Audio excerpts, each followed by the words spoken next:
திமுகவில் சேருவாரா? ஏனென்றால் திரைமறைவில் சேகர் பாபுவிடமும் சபாநாயகரிடமும் அவர்கள் சபாநாயகர் அறையில் ஓபிஎஸ் அவர்கள் ரகசியமாக சந்திப்பு ஒன்று நடந்தது அல்லவா? அதில் என்ன விவாதிக்கப்பட்டது? ஓபிஎஸ் டிஎம்கேவில் ஐக்கியமானால் அவருடைய ஓட் டிரான்ஸ்பர் ஆகுமா திமுகவுக்கு? ஏன் அந்த கொஸ்டின் அப்படின்னா, தென் மாவட்டத்தில் உள்ள தேனி, மதுரை, சிவகங்கை இங்கு உள்ள மாவட்டத்தில் முக்குலத்தோர் அதிகமாக வசிக்கிறார்கள். சோ இவருடைய ஓட்டு அப்படியே டிரான்ஸ்பர் ஆகுமான்னு கேட்டா அதுல கொஸ்டின் மார்க். எம்ஜிஆர் ஜெயலலிதா வளர்த்த கட்சியில் அவர்களுக்காகவே இந்த ஓட்டுகள் வருகிறது. இது அப்படியே டிஎம்கேவுக்கு மடைமாற்றம் ஏற்படுமா அப்படி என்று திமுகவில் ஒரு பெருத்த சந்தேகம் நிலவுகிறது.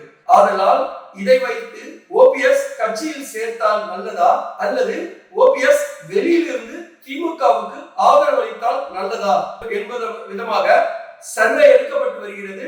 முடிவில் தெரிய வரும் ஓபிஎஸ் திமுகவில் ஐக்கியமாக போகிறாரா அல்லது வெளியிலிருந்து திமுகவுக்கு ஆதரவு கொடுக்க போகிறாரா? மக்களே, இந்த விஷயத்தில் உங்களுடைய பதிலை எங்களுக்கு கமெண்ட்ஸா கொடுங்க.